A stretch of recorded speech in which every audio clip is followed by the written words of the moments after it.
one influencing young ones to kill a boy now. He ain't no bad man, boy now. He ain't no bad man. A real bad man works so whatever he wants, and he don't need no gun, he full of joy now. That is a bad man soldier.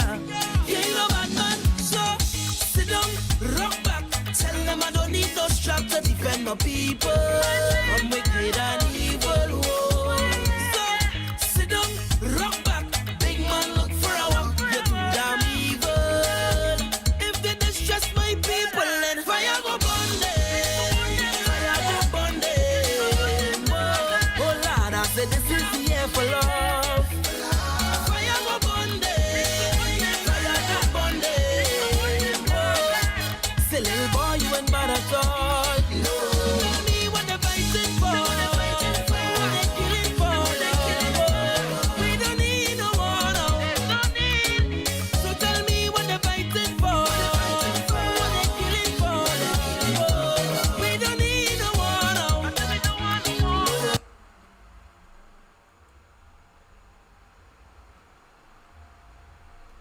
Tell them wicked people, fire go burn them.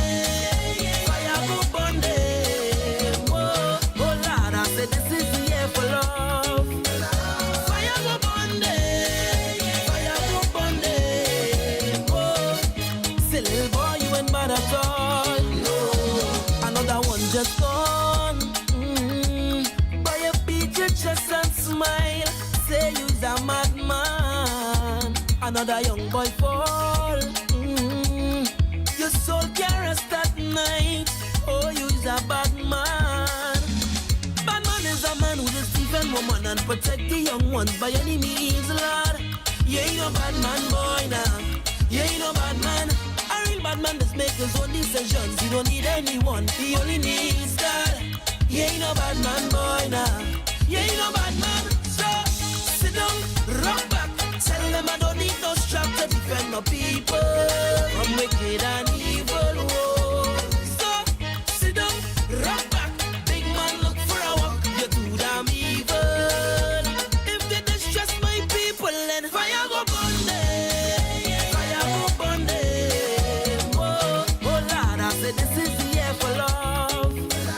Fire go burn them. Fire go burn them. Oh. Yes, indeed. Of course, the fire will burn them. A pleasant good night to all and sundry. This is, yes, the Thursday edition, the penultimate before, of course, my Spagos night on the corridor transformation. Of course, a wonderful program as per usual on the ground report this morning from 6 to 9 o'clock. Very, very topical. And it appears that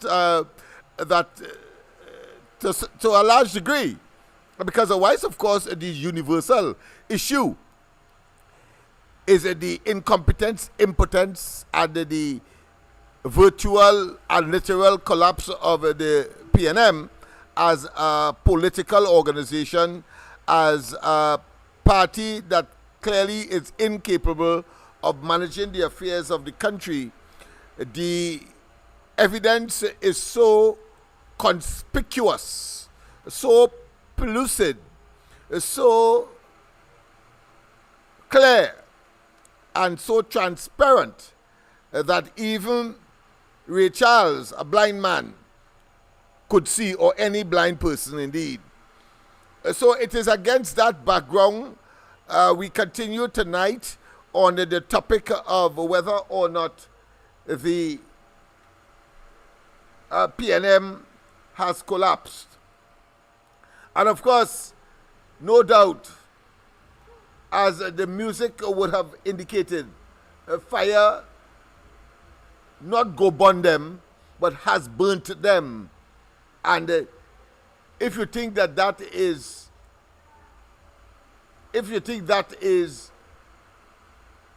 appropriate, well, there are some people who speaks about the sun, and there is a standing joke, a running joke that says, if the sun's so hot, don't talk about the Father. Well, these people are going to be in burning hell. Let's hear a little more about their obvious destiny ultimate for what they have done, all of them, because there is and has been a conspiracy to shortchange, to deceive, to displace, to rob. I'm not using the term pilfer here. Pilfer is suggesting that maybe a person going to a store and stealing maybe a trousers or a panty or a brassiere. Even, of course, that $1,000 book that a mother saw clearly of necessity she had to steal in order to satisfy her child or children's educational opportunities. So fire go burn them here in the most vicious and the most prolific and the most monolithic and the most huge of sense.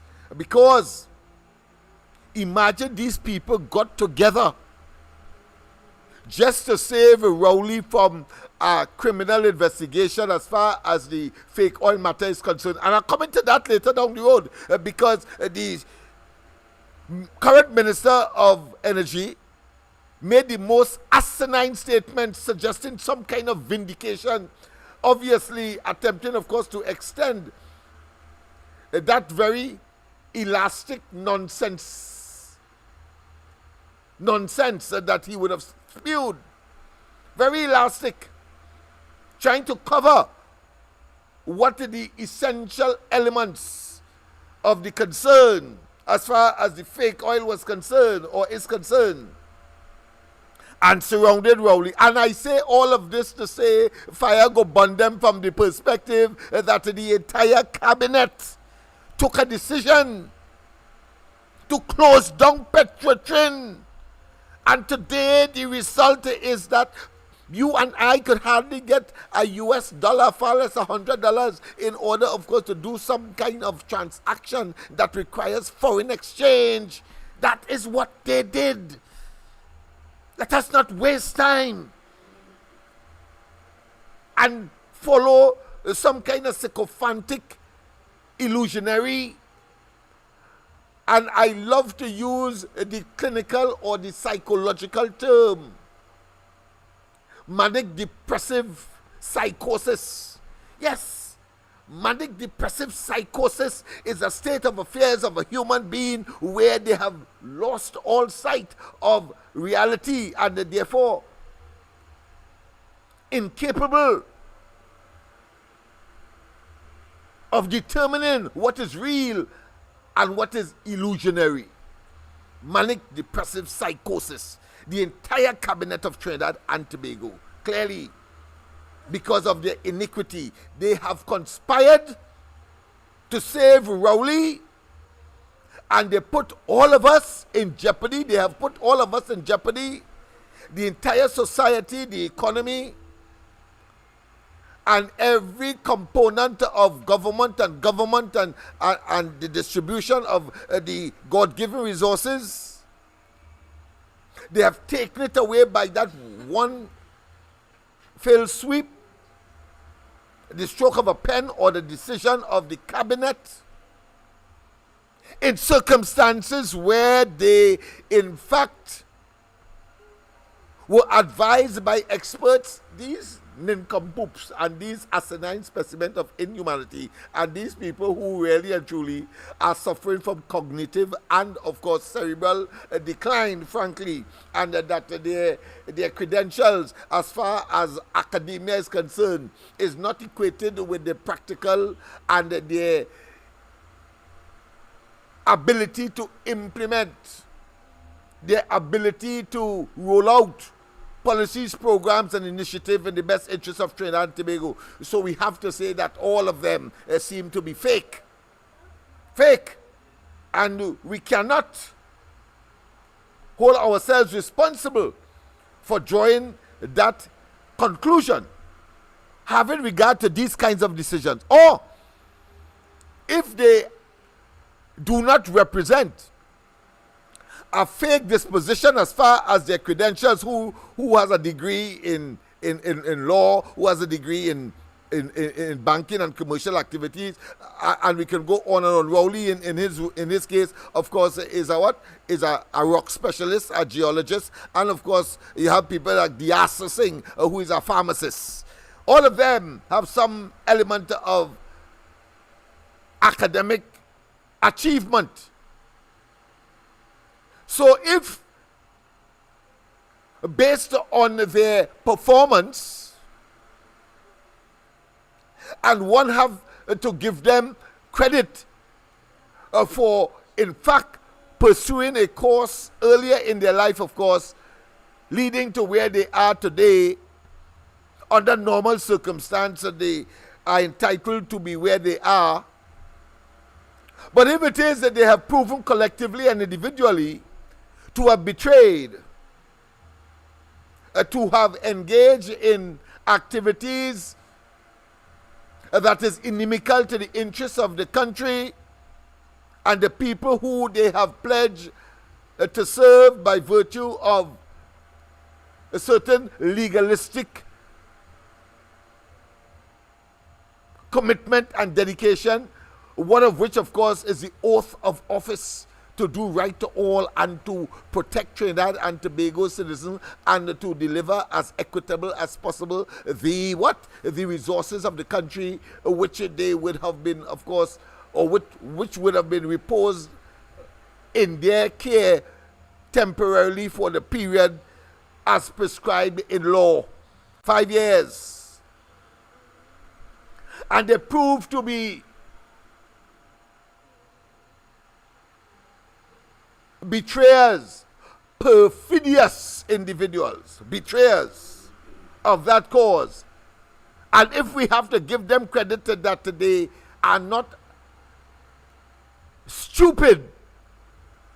And I'm using stupid here, I'm using asinine here, I am using inane here, compared to their academic achievements whilst they were in an earlier environment, learning environment, and achieved their degrees, etc. And if one has to conclude that they are not stupid, and this level of betrayal, mismanagement, incompetence has visited this administration under a man that say he has a doctorate, then there can be only one other conclusion that I have already been very vocal about on the ground report and elsewhere, and here on the corridor transformation in particular, and that is a bunch of conmen and conwomen.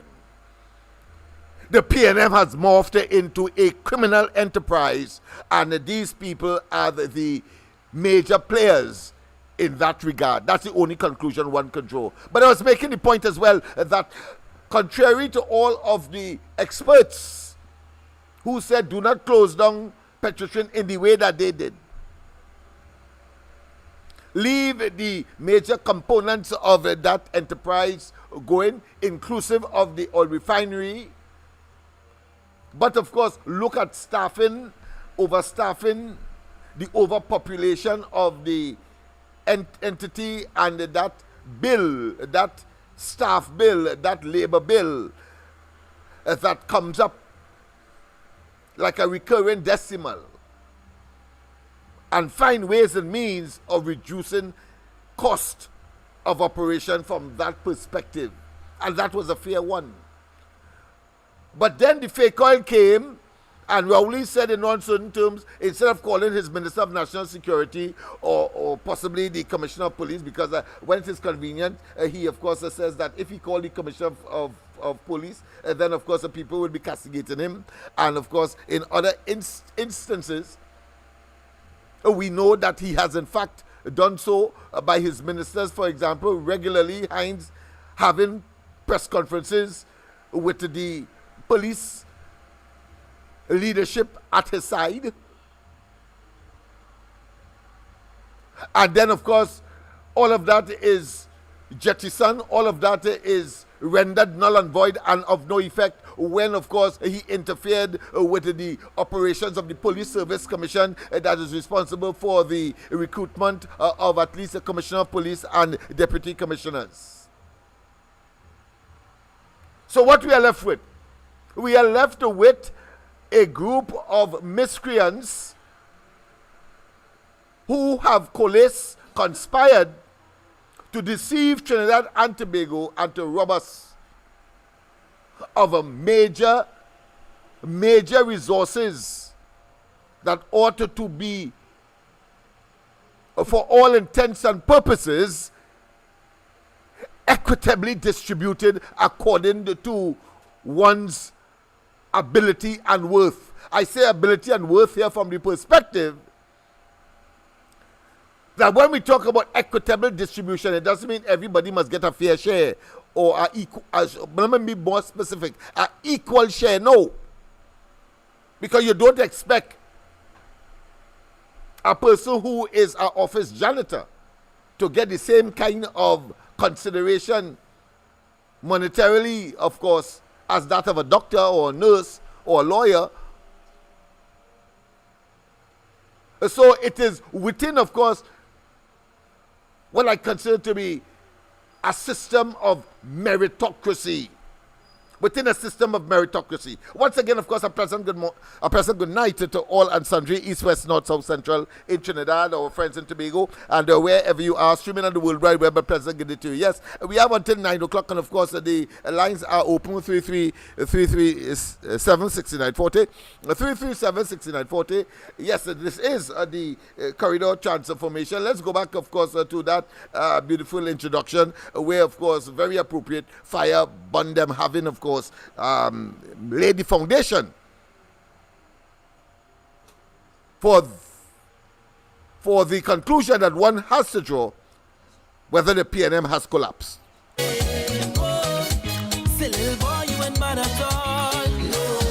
Another one just gone. Buy a beat your chest and smile. Say you's a madman. Another young boy fall. Your soul can rest at night. Oh, you's a bad man. Bad man is a man who just defend woman and protect the young ones by any means, Lord. You ain't no bad man, boy, now. You ain't no bad man. A real bad man just make his own decisions. He don't need anyone. He only needs God. You ain't no bad man, boy, now. You ain't no bad man. So sit down, rock back. Tell them I don't need no strap to defend my people. Yes, indeed, of course, people, very appropriate, very appropriate. Don't forget the lines are already open because, of course, we just have 1 hour. I will continue to be behind the scenes. This is the penultimate before, of course, the last day of the corridor transformation for the week. I will not be on tomorrow, yes, in spite of my temptation to, of course, make up for lost time. But, of course, all of the videos that you're seeing with respect, of course, to the ground report and other uploads relating to, of course, Mikey, Andy, myself, and things that we have been engaged in.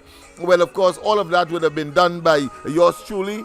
Of course, because of and in consideration and as a consequence of my commitment and love. So, in other words, it's a labor of love. Yes, indeed.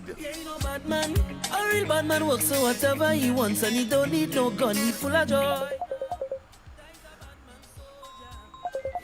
Let's go straight to the line immediately. Let me just deal with this matter here. Yes, let's go straight to the line. Pleasant good night. Welcome to the corridor. Hello. Yes, good night. Welcome.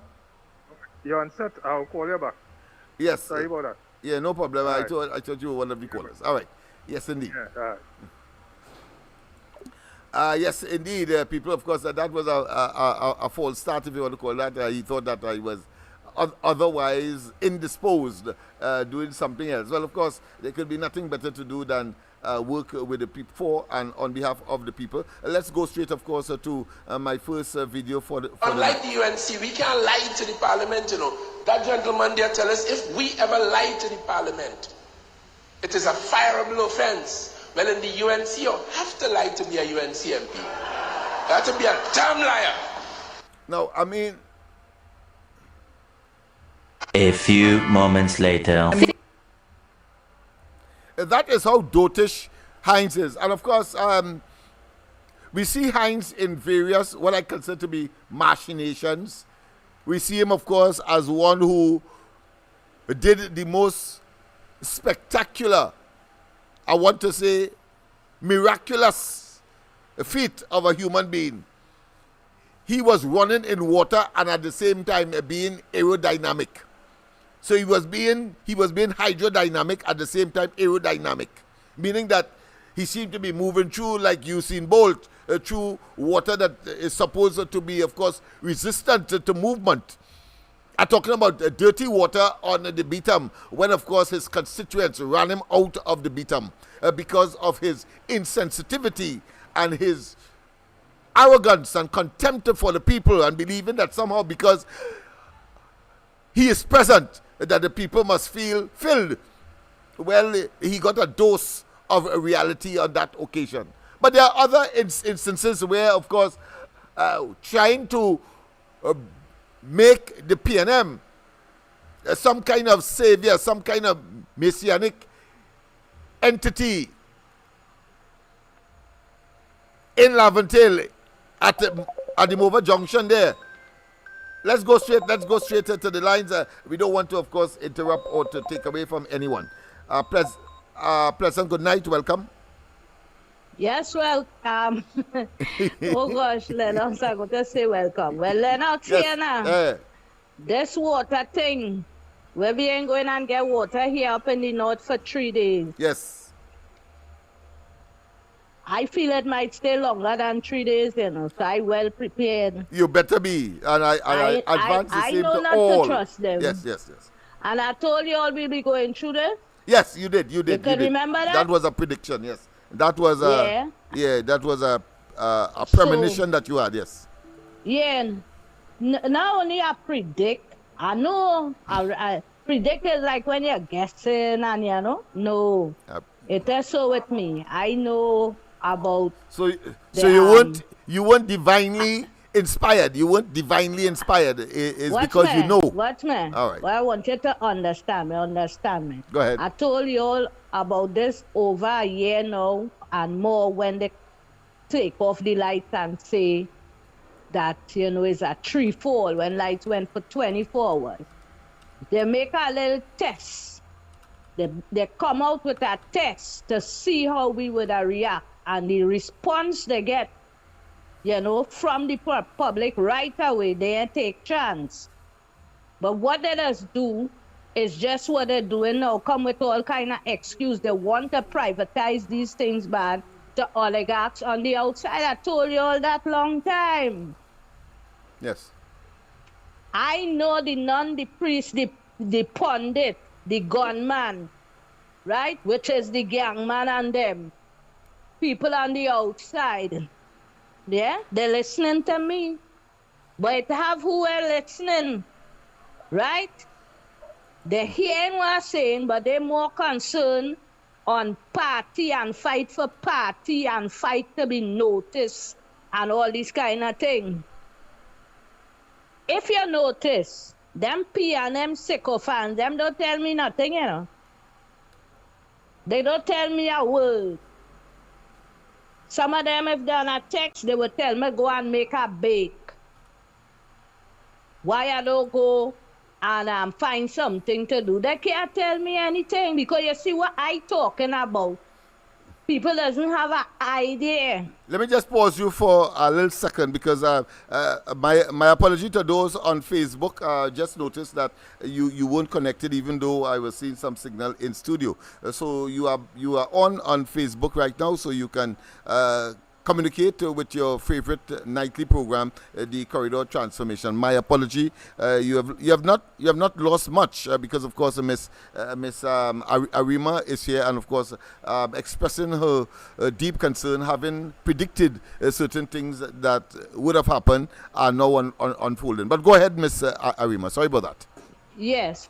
You see, because I study in the mafia. I study the mafia and I see what they just do to Cuba, right?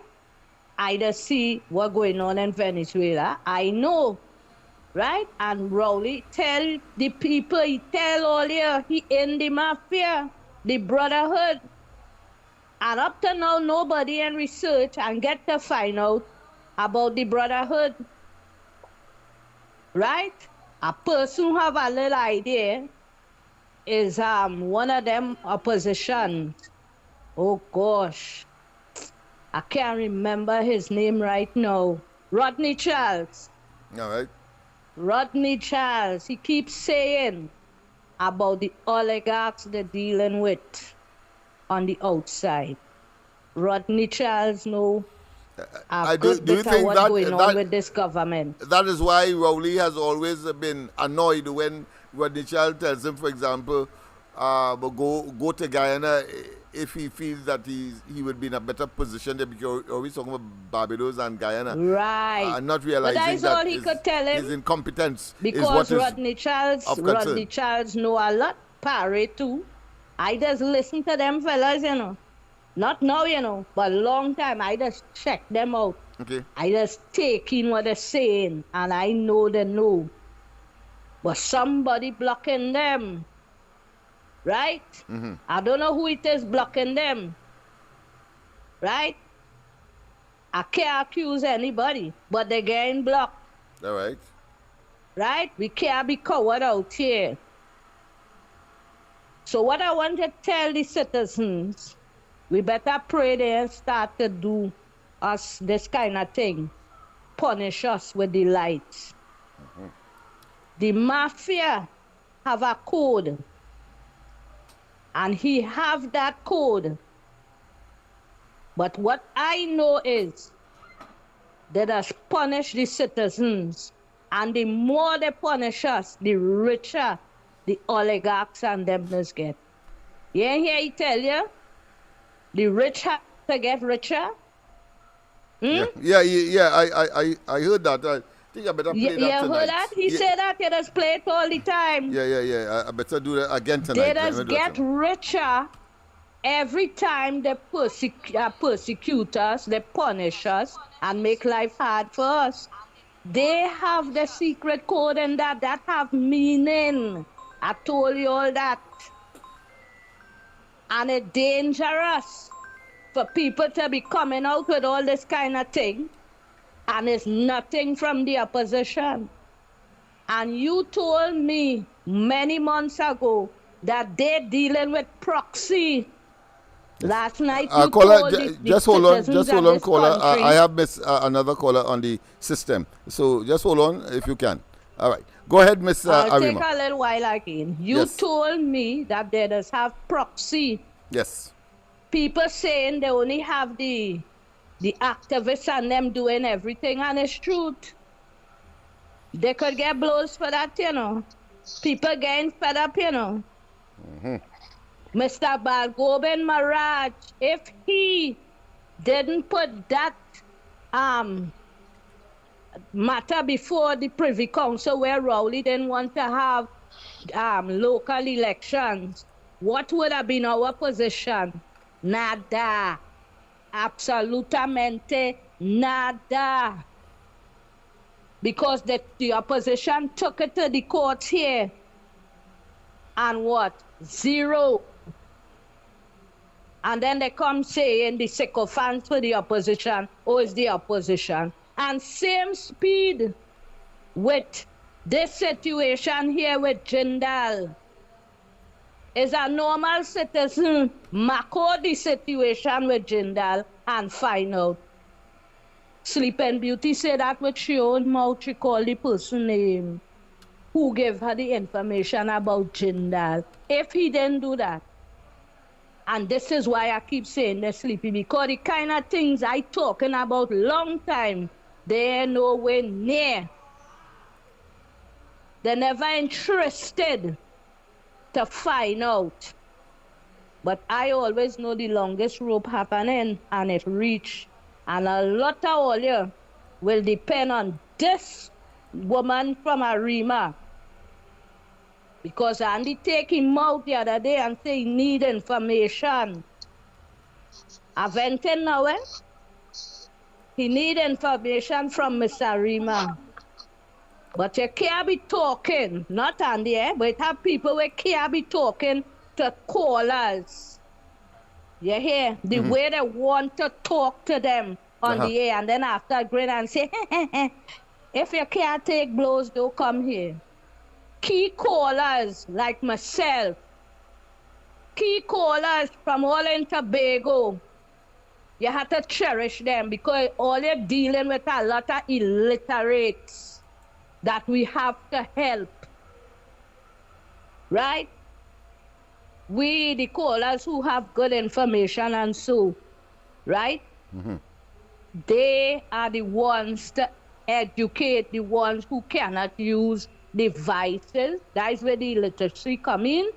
They cannot use devices.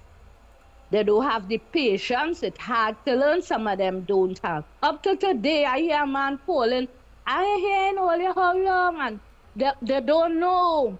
Because why? They're using radio. So people must respect it's not a seesaw where one has to go down for the other one to come up. You have to find a way that you encourage the rich to get richer. Because in getting richer, they create opportunities for the poor. And it's not a seesaw where one has because we reach a dread part right now. They keep saying we have to get together, we have to get together. But I ain't seeing it really happening, you know. It's still a set of fight down.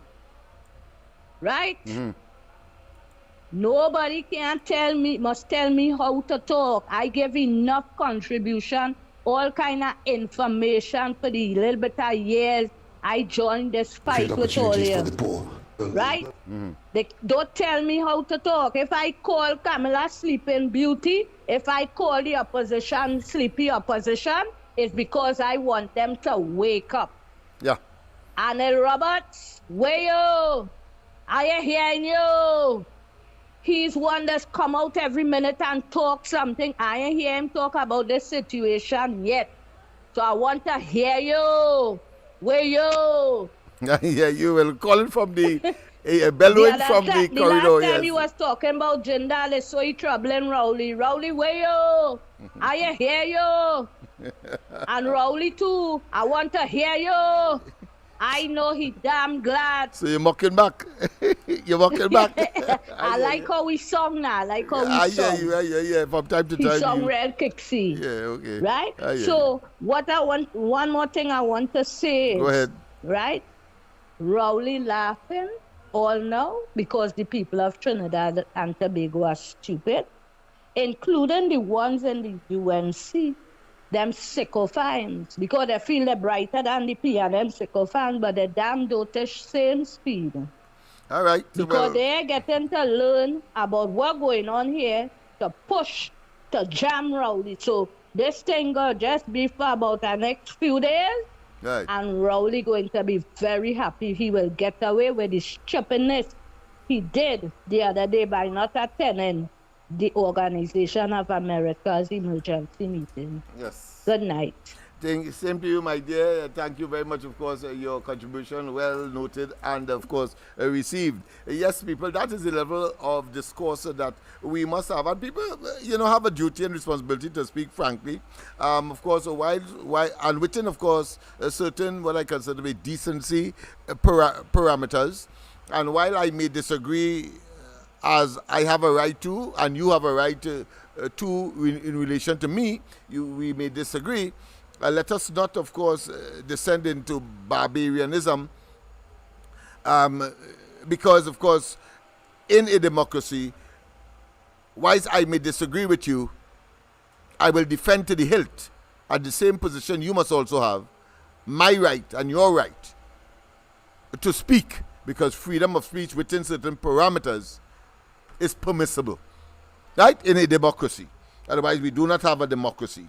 And all of that means that ostensibly, theoretically, and in many practical ways and circumstance, we end up making the right choices because everybody who believe that they have a say would have, and especially if they are passionate about the say that they would have brought it to the table, certainly that would contribute to the country making the right decisions as we move forward. It cannot be that a small group of individuals believing that somehow because they would have formed the government under the law, that they have absolute and total and indivisible right to manage the affairs of the country in such a way that decisions can jeopardize the entire 1.5 million of us, including them. And I'm referring here, of course, to the closure of Petrotrin and, of course, the conduct of the Rowley administration. Let's go straight to the line. Sorry about the caller before. I know that we spent a little time there, but I like to give people their just due. And I think Ms. Arima has some unique information that we need to embrace and, of course, share. Pleasant good night. Welcome. LENNOX. Yes. Good night. Good night to you. We ain't going to get no international observers. So we could forget about that. The only international observers we will get here is the candidate itself who going up. Mr. Arima called a good man named Mr. Anil Roberts. He followed them police van right into the polling station election night, you know. To stop him and ask him whether you are following all the IG candidates up here. Right? Yes. And he said he can't follow so close, he drove back. Right. But he had men up in front to pick up he leave it off, and they drive in front the police van. And then he catch up with them again. Yeah. So when they reach the polling station, he tries straight in with them. And they ask, you see, I am the candidate here, come up with the count. So my advice to the opposition, all the candidates must remain until closing time and follow their policeman to make sure they ain't chewing or pick up that on the way. They do it for them. He has the experience. You understand what I'm saying? Yes, yes. So they can't stop no candidate from going to the polling station. But Anil only take out to the past straight already. Yes. So my advice, let them listen to Anil. He take command of that. And be easy, we have to worry about international observers again. You follow any policeman to make sure they ain't showing nothing to or pick up that anyway. Yeah. It's as simple as that. Right? Yes. So that's all I got to say for Thank you very much. Thank you very much. Yeah, Adel, this is just woke up out there, boy. Yes. I'm sure that he is listening, or somebody will tell him. Yes, indeed, because of we have been desultory. We have been in and out, of course, but now that we have found a mechanism where I stay behind the scenes and, of course, interact with you still, achieving the same objective, I think it's a wonderful exhibition of creativity and inventiveness. And people like you, I want to thank for making certain that the concept of necessity is the mother of invention, to create, of course, this inventive disposition. So thanks very much. Yes, thank you very much. Let's go straight to the lines. Pleasant good night. Welcome to the corridor. Good night, LENNOX. Good night to you. Yeah, LENNOX, I was thinking about this shutdown of the water for 3 days, right? Yes. Tomorrow, yes, Saturday, and Sunday. Yes. And I was thinking, thank God we're going to get some rain on Saturday. Everybody should put barrels out. But what a time to not have water when we have dengue going around, Yes. I want to address this water issue because a lot of people just don't have water. Good. And I think when I was 15 years ago, I believe it was like 87% of the population did not have pipe-borne water. Now, I say this because we are going to be facing some serious droughts coming up in the dry season. And other countries in the Caribbean, other islands, small developing islands are experiencing it. And actually, water is going to be a big problem in the entire Caribbean. And part of the problem with the lack of water is that we have such an aging infrastructure for water transportation. And when I say transportation, by pipes and even by trucks. And the aging infrastructure should have been corrected and fixed in Trinidad because we had billions of dollars in revenue that could have been used for infrastructure for water. The government never put money into water. They gave it to contractors, just like the garbage collection. All those big garbage trucks today, you see all that garbage piling up now. We don't even know when the schedule is on for pickup now because you have to put your garbage out every day praying that the garbage man will come. And in my area, in Madras Road area, it was being picked up regularly now. I noticed the guys are trying to make an effort to pick up the garbage. But I heard there's no money to pay these contractors because the contractors get all the money. By the time it hit the small guy who picking up the garbage, he gained pennies on the dollar. But I want to go back to the water. Yeah, but let me ask you something before you go back to the water. It's about water too. Gonzalez, the minister, recently got a loan. I think is just about $40 million thereabout to US dollars. Yeah, digitize. I think it's from the Inter-American Development Bank to digitize and of course the monitoring system for a more efficacious distribution of water. Absolutely. And then, of course, weeks afterwards, if not days, we now have this universal breakdown. It is not for the implementation of that system because that is easy to implement, but it is about maintenance. I would want you to involve your discussion. What kind of maintenance are they doing, Lennox? They're doing desludging. Yeah. You know what desludging is? When they're cleaning the bottom of the tank. Yes. Now, and I hope you and the reservoirs. Yes. Yes. And the reservoirs, because a lot of it is wastewater too. Yes. Remember, all of that goes into it, so you have to clean it up. Yes. Now, I want to tell you something. Because of that water, right? I'm just going to give my personal experience, and then I want to tell you something what I noticed. So because of the water coming, I had to clean my tanks, and I cleaned 2 big tanks because my parents years ago used to sell chicken in the market, and we always had to have plenty of water, my father. And we also had plenty days when we never had water in Madras Road. Okay. And so we had 2 tanks that we used, but my mother never had it cleaned and desludged. And so today I cleaned it, and it was a nightmare. Let me tell you, a good business to get into is to clean those tanks and maintain those tanks for people who cannot, who live sometimes maybe by themselves or because they're busy with work, but they can't clean those tanks. Those tanks should be maintained regularly by somebody who is fair and honest and want to make a good living. Yeah. They'll make a lot of money because all these apartment tanks need to be cleaned. Well, I don't know. I tell you the water was dirty. I share your view with respect to that possible employment opportunity, a business entrepreneurs should be focusing there.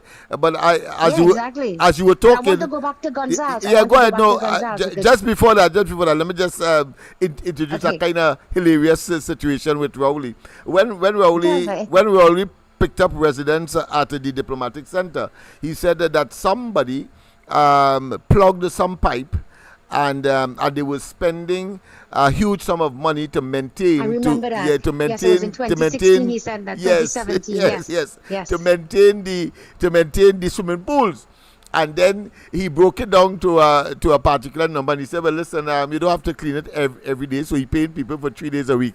And I think an expert said, "But listen, if you're paying people for that, it means therefore when microbes start to scratch you and things, don't complain because that is small money that you're paying in order to clean because just to make the UNC look bad." And I'm sure that since he has been silent on it, it means therefore he has reverted back to paying what the UNC was paying. No doubt in my mind. And I just thought I should interject that. But go ahead. Yeah, I want to go back to Gonzalez because you're right. That digitization and that money will not be used for the water plant. I think to do a digitized detection for leaks is going to be problematic because what kind of technology are they going to use to find leaks when the infrastructure is so poorly developed right now? Yeah. You have to upgrade the infrastructure and then you'll be able to detect leaks. Yeah, I thought that would have been the preference to make certain that optimum amount of water reaches, if it's not leaks, is corrosion on obsolete, technologically, let's say, constructed pipelines. In other words, you have these pipes that corrode like your heart muscles, or your heart vessels, or your arteries, or whatever, where of course it is clogged eventually, and then of course you get a stroke and you get other ailments coming out of it because of the lack of circulation. So I thought it was important to mention that. Go ahead. I want to say the corruption lies in WASA, and in the big money that this government appropriates to the family that manages the a lot of the water supply, the desalination plant. Yes. I want to say that, and that's another contract that the government gives out. But you see, the government loses billions of dollars in water, and that's non-revenue water. That's money that they never collect, because it goes from the plant to a truck or through the pipes, and then it's leaked or it's given freely to people who are not paying for water. Yeah. To friends, the family, the cousins, to workers, this person, that person, you pay a bribe, and the water, that money is not going back into infrastructure. So that money is washed.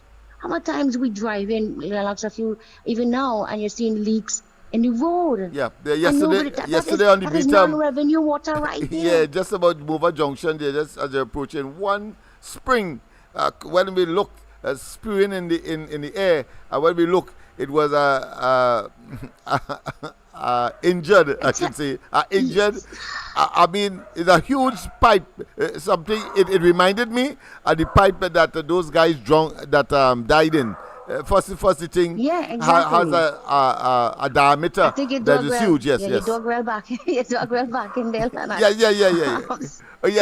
That's okay.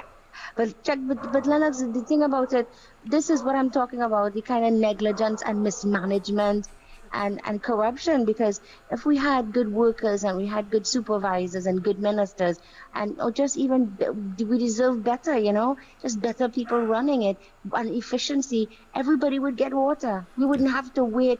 We wouldn't have to have shutdowns all the time. We wouldn't have to have 3 days of no water. I'm not saying, think about all the people who have small businesses now, and you are required to wash your hands. Now they have to.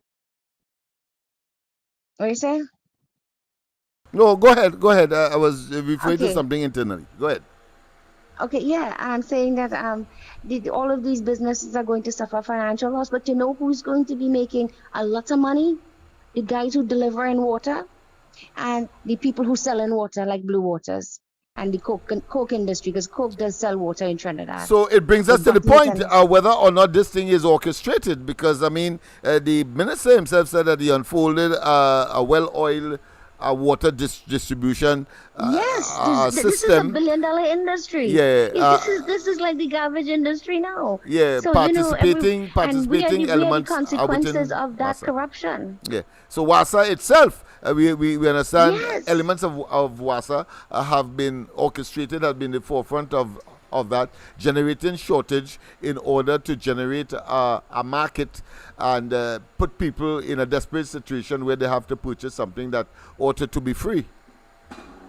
Yeah, like I think for these few days, the government should bring trucks into every village, and say, we have water supply. Do you need to refill your buckets? Do you need to put things in your cars and load up your cars with water? Just to help. Yeah, but don't you think as an additional mechanism for solution, that if the government, I don't think they knew it overnight. I don't think that it was a knee-jerk response.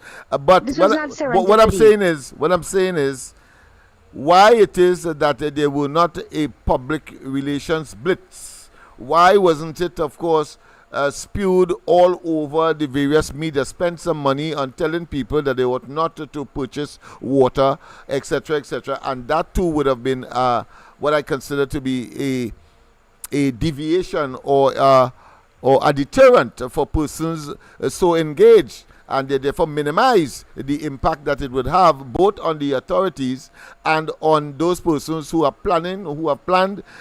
Not to say it's a foolproof initiative, not to say you're going to get 100%, but at least you could reduce substantially that what I consider to be nefarious conduct of members within and outside of WASA. You know, I'm not going to stay too long, but so many people have houses with pools in it today, and we live on an island. Yeah. And every weekend, people are drowning in the beaches, you know. Yeah. But what I'm saying is, what I'm trying to say is that this minister, this minister cannot solve this problem with WASA. WASA has to completely be overhauled. And I'll tell you, the big players in WASA, somebody will have to get killed, because when you have that kind of money involved, yeah, it's a different kind of gang. It's no doubt, because it has been so for some years, and therefore it has become almost institutionalized, if not culturalized, and that is hard to disconnect. People who have grown to depend on that for a living, etc. But you raise another point. Don't mind me, of course, interjecting from time to time, because as you raise the point, I just want to expand, and sometimes it may be hilarious, but I think it is relevant. Of course, you talked about the inability of the current minister to manage that particular portfolio, just as, of course, all the other ministers, including, of course, the prime minister at the level of prime ministerial authority and or portfolio. But in this particular case, the prime minister told us, who is responsible for recruiting these ministers, that he wanted a man who didn't know anything about WASA. Yeah, isn't that stupid? yeah. But he's worse yet, but get worse. Every time I hear him speak, he's an idiot. Yeah, but at the same function, the minister was asked to give some kind of introductory remarks with respect, of course, to water. And you know what he turned and said? He said at that time that he didn't know that leaks prevents water from going uphill. I mean, it is. I tell you, I mean, it is just. That's the kind of leadership we need. Yeah, it's bad enough for the prime minister selected you. We laugh. And when you open your mouth, you speak the hogwash that is expected of somebody who don't know anything about WASA, water, etc. But he didn't know that when pipe leak or when water lost through leaks, that the pressure will not reach on the hill. I mean, come on. But go ahead, my friend. I thought it was important to interject that. Go ahead, yes. No, I was going to say that, you get somebody who has no experience in water supply and water distribution and how water is made and desalination. Yes. You have no what background does this guy have in biology and chemistry, physics, anything like that? No, I mean, he has seriously. I see they make him. He's like Heinz. Yeah. Heinz is like he's just breathing and making money. That's all he does and grows his. I think every time he gets an extra loft, every time he gets an extra weave, he gets some money. But he kind of have a ball already. And then sleep at the podium on a parade. On a parade that gives him ultimate respect. That is to say, he is supposed to inspect or receive the salute when the parade is passing in front of his podium, but he is sleeping. Right. But he is sleeping. He's sleeping. Narcoleptic, of course. He's always dozing. And maybe that's because he stays up late at night. I don't know what he's doing, but I think he does what pipers do.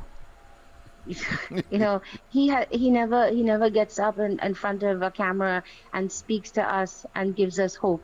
He doesn't do that. He just he analyzes the past and what the issue is. He is more just like the prime minister, and every word comes out is stupid, the UNC stupid, it's the UNC fault. The UNC, them is crooks and them is criminals. And what is that about the problem that's happening? Hilarious. I've been a set of comic characters that has unfortunately commandeered public office in this country, and we are going to be worse off if we don't get rid of them sooner rather than later. Yeah.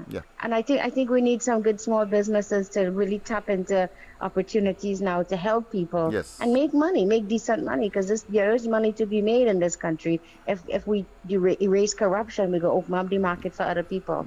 All right, Lennox, thank you for giving me so much time with you tonight. Yes.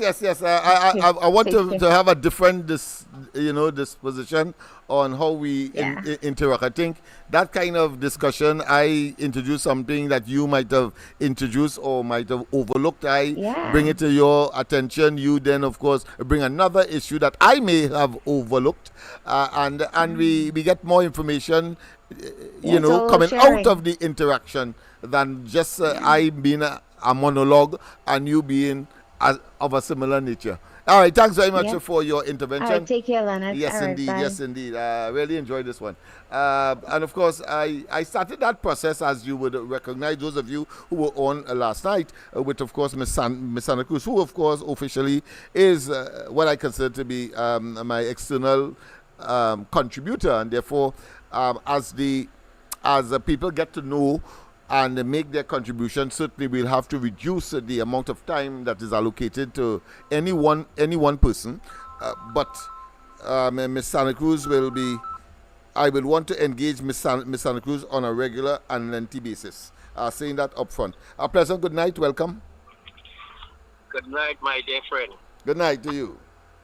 Well, boy, if a man is a prime minister for 9 years and he know he do it, he will delegate that same type of responsibility to somebody to do anything in the country that wouldn't work. Of course, birds of a flock together, and what you know is what you express. Experience is the best teacher. Yeah. And the other thing, he said that the UNC they didn't do anything for water, and the facts is there to show that there was something percent of the country had water at the time. But what he's not checking is, like I tell you how these fellas don't know what they're doing. What he's not checking is, from then to now, there were houses and high-rise, I think, buildings. Yeah, more infrastructure, more communities developed that require from the same source. You have not expanded the source, so you're going to eventually run into trouble. Yeah, exactly. Yeah. But one of the things I really call you for, based on what I've been hearing on the platform and thing with the PNM and stuff like this, I'm gonna make something that hits in my study boy. Go ahead. Remember this date, September the 9th. Mm-hmm. Yes. 9 years 2015. 2015. Yes, 2015, right? Yeah, no. I say, remember this date, September the 9th, 2024. 2024. Okay. Here I am saying, look at this date. Based on what I've been hearing on the PNM platform, based on what I hear Seo Young talking about election soon, I feel they're going to call that election so they won't have to answer for the money in the budget. Yes. Yeah, because that budget going to be very heated now that we will be, couched or settled in an election year moving forward. So yes, it's going to be very very heated. That's why the UNC seem to be putting their house in order on two grounds: to find the information in the process, and at the same time prepare themselves for the government that they must now form in order to resuscitate our economy. Now, some people question how they may see in the leader in some of the meetings and things, but what they don't understand is you have to sit down and listen carefully to all the contributions. Because I have done that, I was there in 2015 as well, when they had the same type of consultation and stuff. And when they go to Parliament, they have all the rebuttal. That is a information gathering exercise. A lot of brainstorming and so on. This administration seems to be deficient, and I believe that somehow they can get away with a myopic disposition. And at the end of the day, when they roll out, it's always inimical to the interests of the people. That's right. And I will tell you something, brothers. You and the whole team, the ground report team, I want to say hello to Ms. Santa Cruz and all the callers who's called the program and whatever and thing. I wanted to say that you all keep up the good work. You all keep pushing this thing, because let me tell you something. 5 years of this government again, it can't happen because they borrow so much money.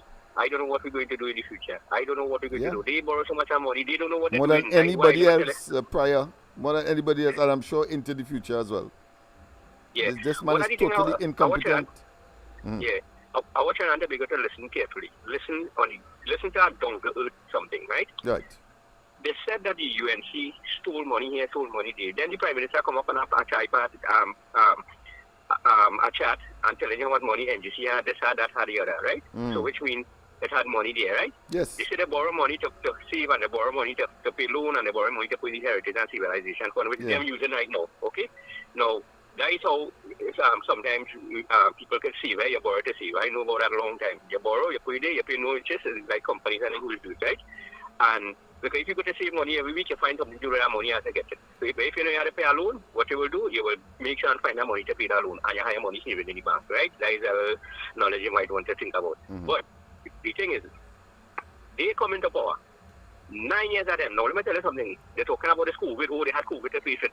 While they had COVID to face it, partner, they get money from all over the place, right? Yes. So then they save money by people was home and working home, and they had less expenses, less light, less this, less that. So they save a lot of money, right? So all right, let me give them the COVID, right? So out of that 9 years, 7 years, out of that, all they had to push this country forward. 1 minute they come in, all they say the economy good. Next time they come in, all they say we had buckle we belt. You understand? All they're cutting and pasting to suit all you. But listen, the country, and you see after this Auditor General report, listen, that speaks all. All they say these people are them thief, and when all you now cannot give account for the money all you have. And the huge amount, the massive amount, it's $3 billion. And when they did the reconciliation, they still couldn't find $2 billion. And here is, they can't account for some, right? And then the worst part of all of that, all you really heritage and civilization, and then all you borrow billions of dollars we don't know about. Yeah. And all let's say, so if why are they borrowing if all they have? Why are they borrowing the economy going good? Or let's say the economy going good and they're borrowing the most amount of money our government have borrowed the fish and they going this year. My friend, I always focus and tell people, for you to determine the health of the true health of the economy and whether or not these people are talking hogwash and absolute and total diatribe trying to hoodwink, you have to ask them a very simple question. How much they met in 2015 in reserve? They would have said and have no choice but to tell you is upwards of $10 billion US. Now, you know that? What is the situation today? In every single budget, they would have told you, and the latest one is that about $5 billion. So they burn up $5 billion. How the hell you could equate that to improvement? And you're done with that. That's a singular focal indictment of this government. So what they do not tell you, or they do not focus or make any relationship between what they met and what is there. So they tell you what is there for you not to figure out. Somehow they believe that what they met in 2015 would have been 100% more of what is there now, in order to justify somehow the argument that they have done well. It is fools that are managing the affairs of the country and insulting our intelligence. Exactly. One thing I will tell you though, they know how to manipulate the people. They know. Listen. They know verbally. I agree with that.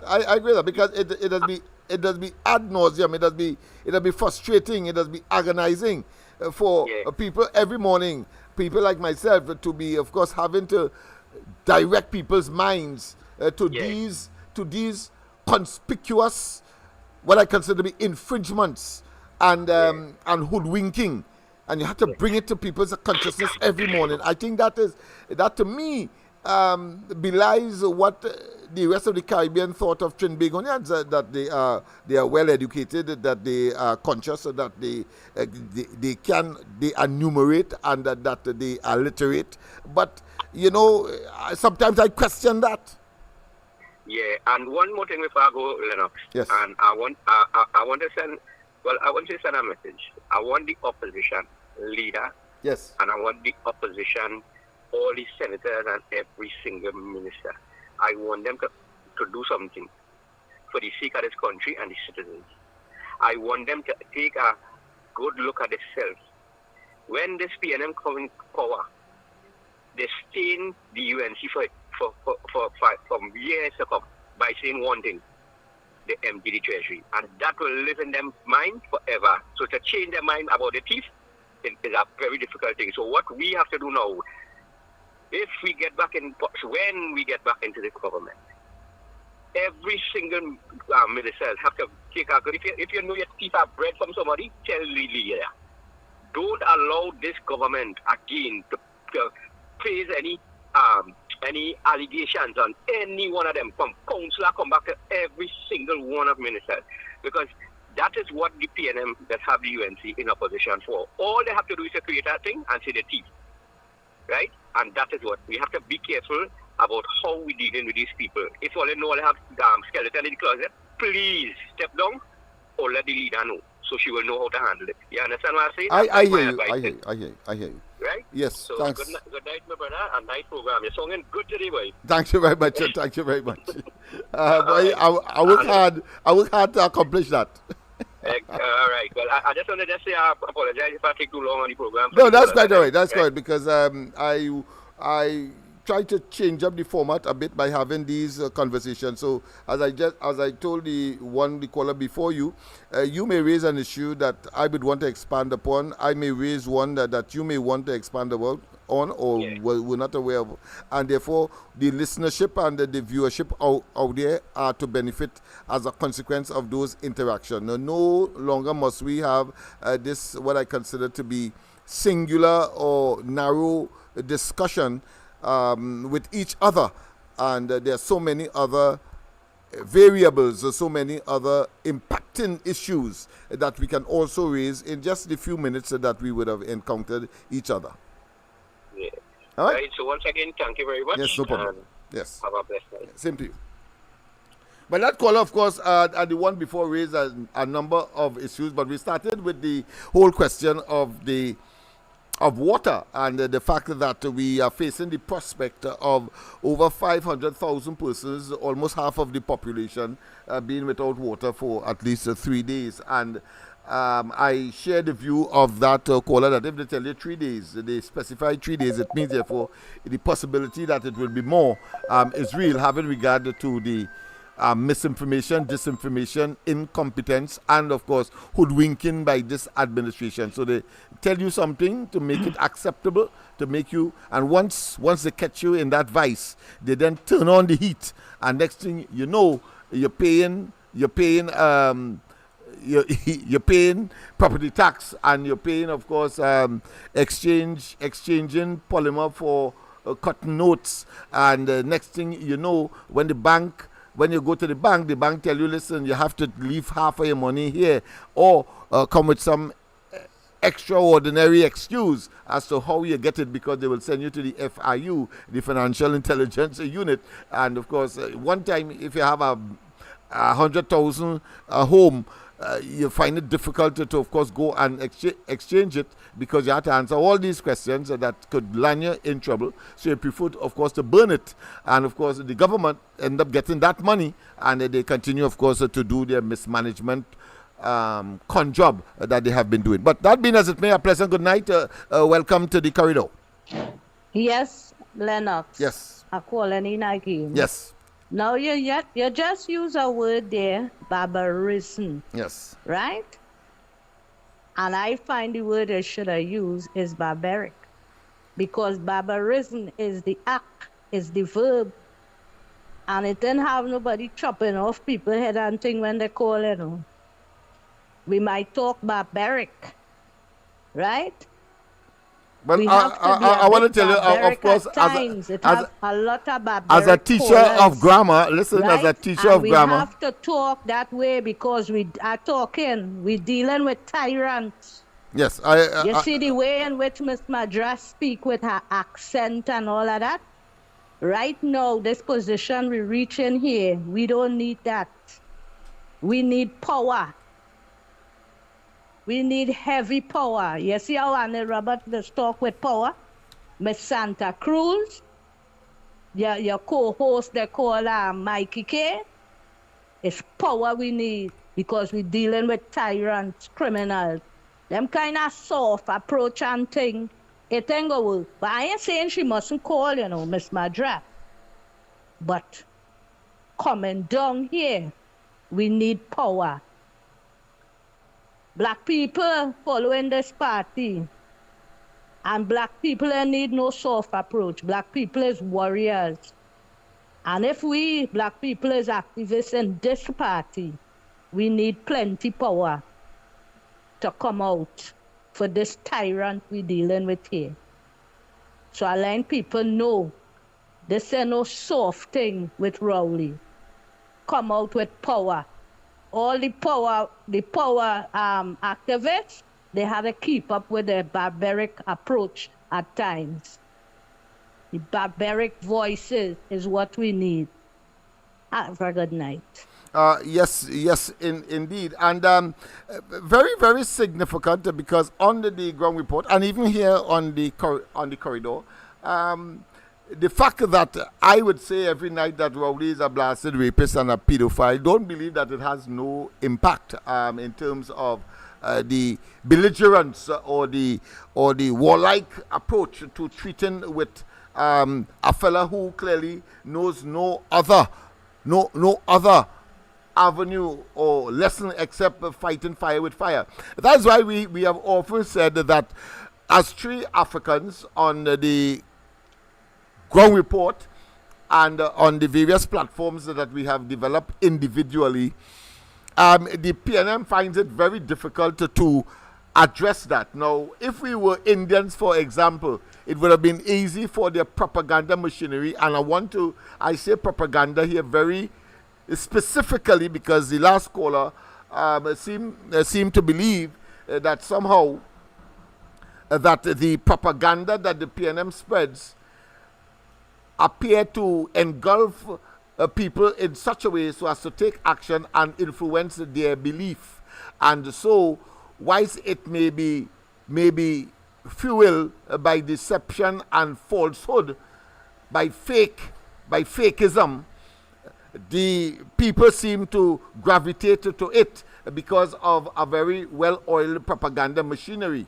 Well, I want to tell that caller as well that because we are familiar and aware of the conduct and what the enemy will deploy in the fullness of time, and with the constant bombardment to shoot down these pieces of misinformation, disinformation, because that is what propaganda is made of. The PNM's credibility itself will now ricochet on them. And I'm talking about no credibility. Because right now, if you ask 10 persons whether you believe anything Rowley say, 9.5 of them, and there's no half person, but 9.5 of them would say that they don't believe Rowley and the PNM. Why? Because they have abused and overstretched and overextended their propaganda machinery. I want to say at the same time that their sycophants will continue to, of course, regurgitate and parrot that nonsense in spite of the proof to the contrary. But in terms of the ordinary Joe, in terms of the person who is non-aligned or is objective and wants to get to the truth, certainly the credibility of Rowley and the PNM is not only waning, but has taken such a nasty nosedive that it is very difficult for them to redeem themselves.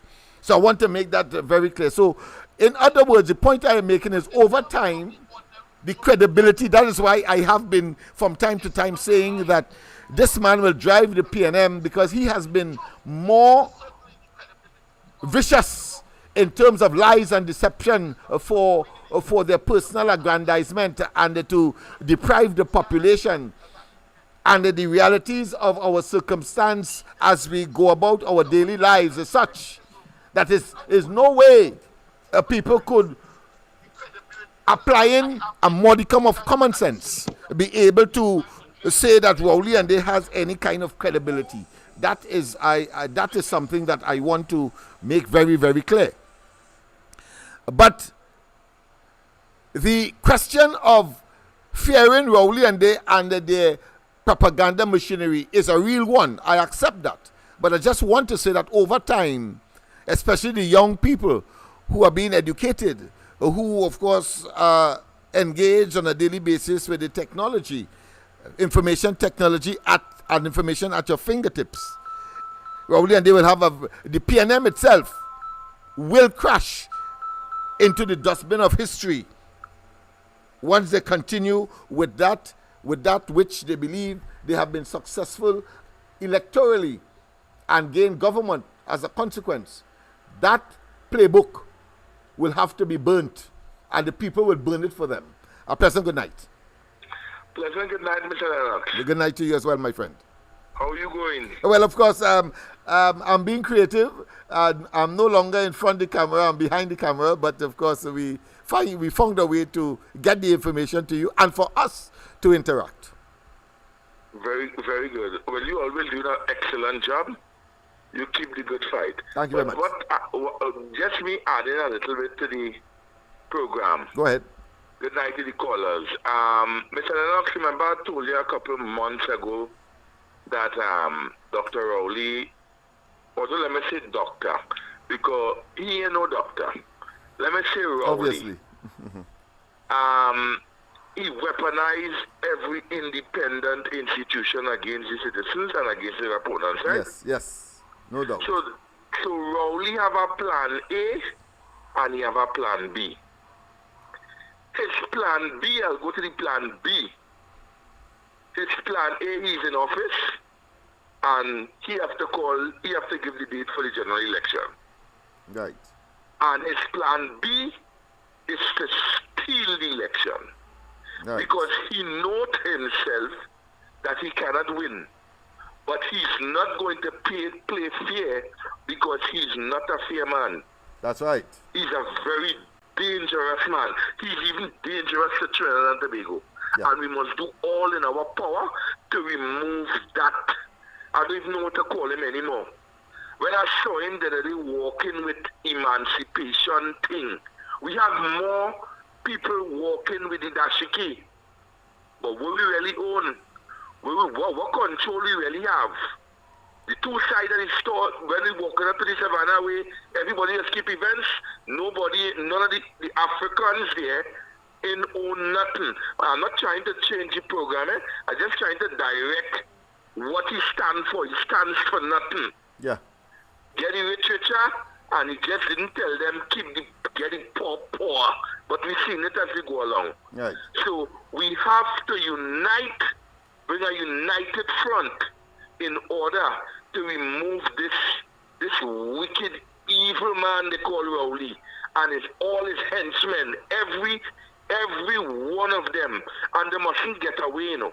When we remove them, we must do an audit into this country, an audit into every ministry, and hold every one of them accountable, bring them to justice, because it have things there to bring them to justice, bring them to the forefront. Oh, yeah. I want to see Rowley and them before court. That's right. Criminal and civil, yes. He's an evil man, and all who following him, following multitude to continue doing evil. And it's evil plaguing the land. And that is why we in the state win. But what I could say, the sun is rising, the people are waking up. We have to make sure that we have observers here, because drunk or sober, he put a puppet as the commissioner to do what he tell them to do. We have a president who say, take the PNM gospel and take it home in your house. That is our president. So I just circling to show you every independent institution is being compromised. Yes. So we have to pay close attention to him. Because you see how they relax? They relax because his mission is plan B. Plan B is to steal the election. For instance, watch at Venezuela. It's the same thing he planned to do, because birds of a feather that flock together. Yes. So I will give somebody else a chance to call in and give their views. So thanks for having me all the time, Mr. LENNOX. I love you like a father. Blessed love. Thank you very much. Thank you very much. And I want to tell that caller for the fact that he has preempted and he has taken some of the wind out of my sail because I no longer have the element of surprise.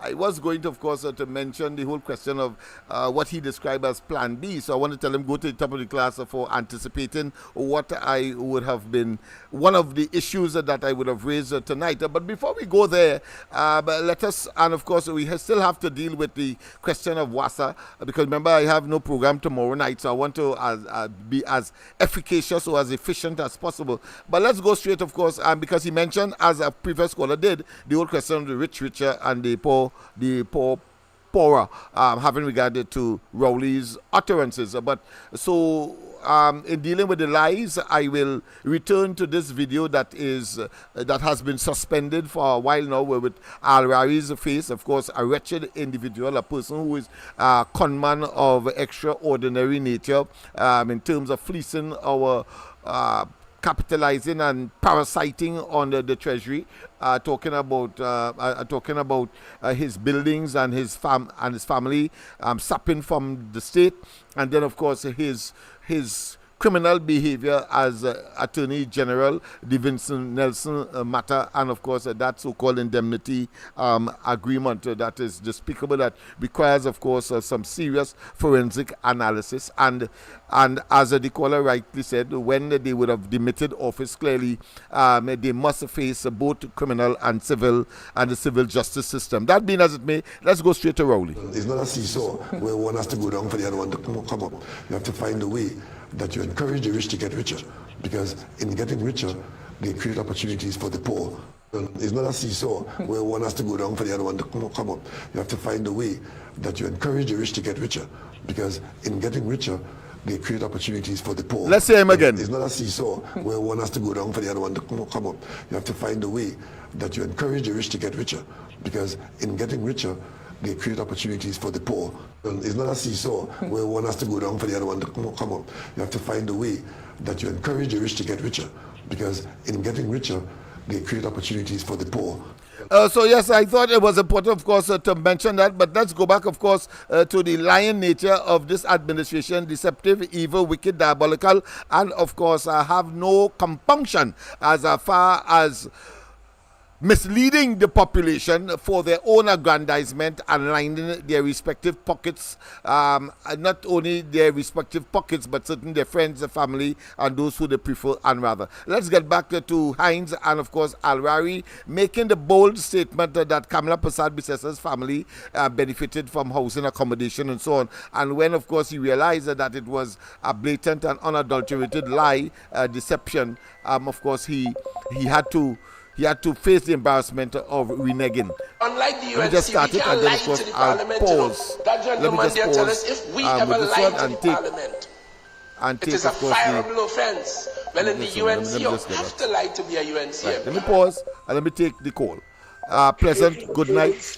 Pleasant, good night. Good night, Mr. LENNOX. Good night to you. Good night to everybody in the chat. Yes. And fire burn the PNM by Mr. LENNOX. Mr. LENNOX, you know, that is my personal belief. Yeah. I strongly believe, based on the things that I've seen happening in Venezuela, we really gonna let the program do on us. Only watch and see something. Only watch a manual carefully and watch EBC, because he come to put on that same kind of Maduro story in Trinidad and Tobago. Remember, elections is just now. Yes. Anyway, go on. Have a good day, brother. Same to you, my friend. Same to you, my friend. If we come into that after Hines and Al-Rari make a confession that, of course, would not settle well with the sycophants and the apologists and those who would prefer to hold on to a dribble, knowing full well that the elasticity of a dribble is limited and it must be severed at one time. It must bust, in other words, sometime, and have them catapulting to, of course, untold danger to both mind, body, soul, and possibly property as well, depending on the circumstance. I thought I should, interject that. But let's go straight, of course, to Hines and, of course, Al-Rari and that lie that he would have, of course, perpetrated in the parliament, and Hines saying that somehow claiming that the PNM is pristine, it is impeccable. They do not lie. Their ability to maintain high moral and ethical standards, as Rowley will tell us from time to time, regale us with that. Of course, knowing that it's hogwash and diatribe of unlimited nature. But here it is. Here it is. They engage in that kind of propaganda. And of course, only the sycophants who have not yet, a dying breed, obviously, they're becoming extinct, but they will hold on to this dribble, believing that it's some kind of nylon thread or nylon rope. But eventually, they are going to crash with the PNM, relegating to the dustbin of political history in this country. That's a fair prediction. But let's hear them. That's to be a damn liar. Let's start over. Unlike the UNC, we can't lie to the parliament, you know. That gentleman there tell us if we ever lie to the parliament, it is a fireable offense. Well, in the UNC, you have to lie to be a UNC MP. Trying to make a mockery. Damn liar. A few moments later.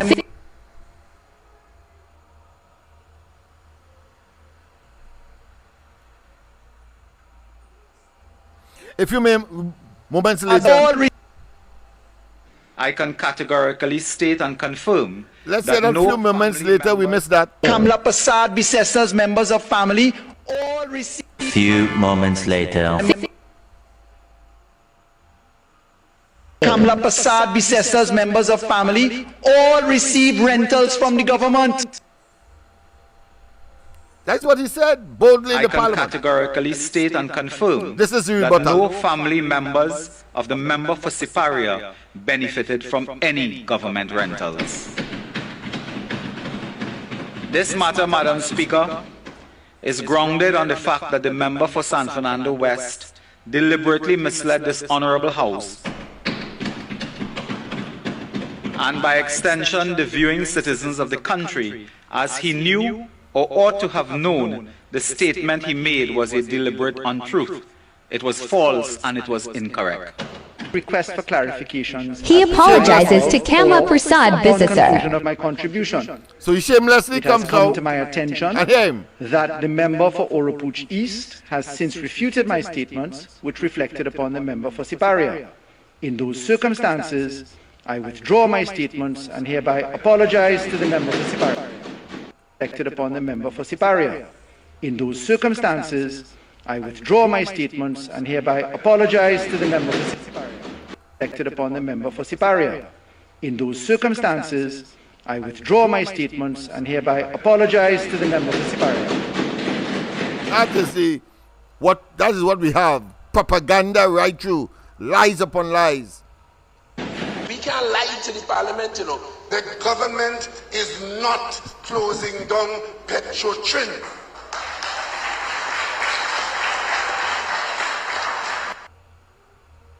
These are the facts.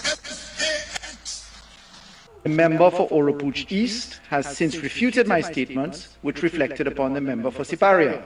In those circumstances, I withdraw my statements and hereby apologize to the member for Siparia. It's not a seesaw where one has to go down for the other one to come up. You have to find a way that you encourage the rich to get richer, because in getting richer, they create opportunities for the poor. And it's not a seesaw where one has to go down for the other one to come up. You have to find a way that you encourage the rich to get richer. Daddy, could you tell me what's the qualification that I must have to be a politician? When I grow up, you must swear on Bible and take false oath. You must use big words to get votes. You must lie and watch me straight in the eye. Oh, son, that's the qualification of a politician. You must shun people when election done. Well, son, that's the qualification of a politician.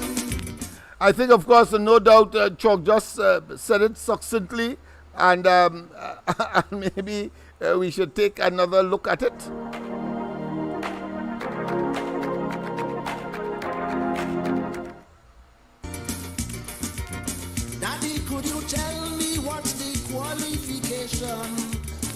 must have to be a politician. When I grow up, you must swear on Bible and take false oath. You must use big words to get votes. You must lie and watch me straight in the eye. Oh, son, that's the qualification of a politician. You must shun people when election done. Well, son, that's the qualification of a politician. Yes, people, of course, we have come to the end, no doubt, the time. But, of course, I'll try in a synaptic way to express my concern with respect, of course, to the last two issues, and that is the water. Firstly, I would like to probably give some home lesson exercise as well. Look at what was the purpose for the introduction of the desal plant. You would see the information will take you to the fact that the Pandey administration encouraged and, of course, supported the development of that particular plant because it was designed to do two things fundamentally. One, to provide expensive water that could be, of course, paid for, obviously, to Point Lisas and the industries there that rely on water. Let me repeat. The purpose of the desalination plant, the first purpose, or should it had to be the second purpose, but I started with the second first. To provide expensive water to Point Lisas, because clearly Point Lisas will be able and still can, if it wasn't for the advent of Rowley and they losing some 11 companies moving out because of their asinine statement and, of course, conduct and practicalization of a gas deal that turned out to be so damn expensive that these companies say it is not viable for us to continue in business, whether it be Yara, whether it be the steel factory, and so many other companies there relying on gas either as a fuel or as a raw material.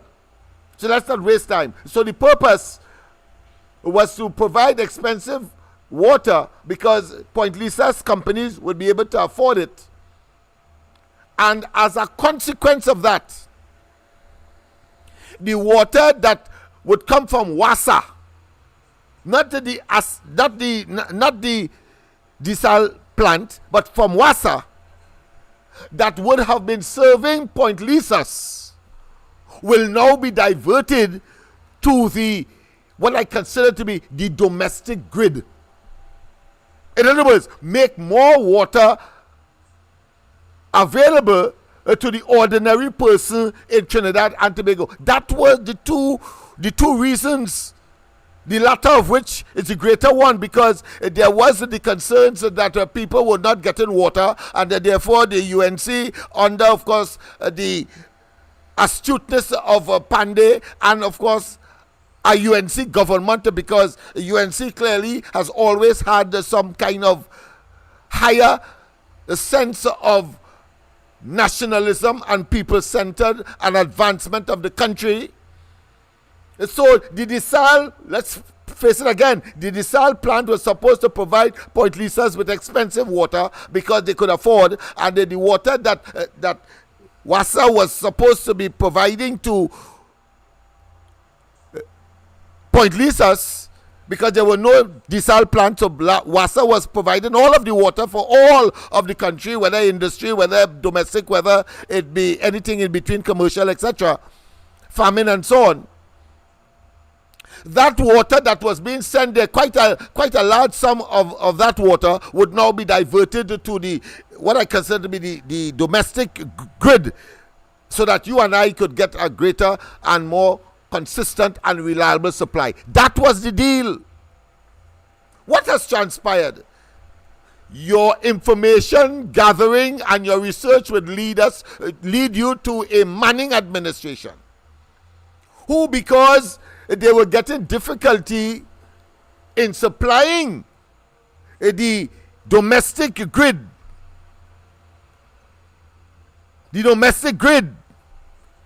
they deviated some of the water that was intended for Point Lisas to the domestic grid, and therefore paying the same price as those companies in Point Lisas were paying. Rowley comes in with his hogwash and his nonsense and his deception to make it look as though somehow the desal plant had no purpose and therefore it was expensive water, and right now WASA is paying, of course, XYZ unnecessarily for water, when in fact he cannot tell us where he will get the additional water from if desal was not, of course, existing. And before you praise desal and before you praise the UNC, he paying the money because he has to, because it's a private enterprise, and still complaining, but cannot provide an alternative and tell them, leave, I will do without your water. He cannot say that. This miscreant. So I want you first and foremost to direct your minds there. And of course, we have already expressed how nincompoopish Gonzalez is, and worse yet, how mentally debilitated and debilitating Rowley is in choosing personnel to treat with the country's affairs via ministries, as head of ministries, therefore ministers, and therefore part of the cabinet, or recruiting persons to, of course, manage state enterprises and other arms of the state apparatus. He has failed. So Gonzalez must not be totally be held culpable for his incompetence, impotence, and a lack of understanding as to his role and responsibility, and only engage, of course, as part of the propaganda machinery, telling us he get a couple million so to do this and a couple million so to do that, and of course he is right-sizing WASA, and he is reducing, of course, the staff and indeed, contrary to good industrial relations, and inviting sabotaging so that you and I could be held ransom, and telling us, of course, that there's a water cartel operating either in concert with or in conjunction or coming out of WASA itself, whether it be former employees or current employees engaged in that. Something like the Petrotrin fake oil matter with, of course, Joel Kissing, who was, of course, a PNM candidate and was the man who was cooking the books for AV drilling, clearly. So there is a precedent. So after today, you who are conscious must now be able to look at the antecedent, the chronology, the start to finish as to why we are here today as far as the desal plant is concerned. And mind you, why it is, we have to ask the question, if we're only complaining that the desal plant, they're paying too much for water coming from the desal plant, how come now that the desal plant is up for maintenance? 500,000 persons would be affected negatively from a lack of water supply. Think about it, people. On the other question, of course, it is rapidly getting to 10 o'clock. It's just about 3 minutes. I said we will finish at 9, but the conversation is so enticing, and so all of us, I'm sure, is submerged in the essence and the relevance of this particular topic. But I will conclude here with respect, of course, to Dr. Rowley's, as the caller rightly said, about, of course, his second or his B plan. That is to say, to steal the elections. I agree.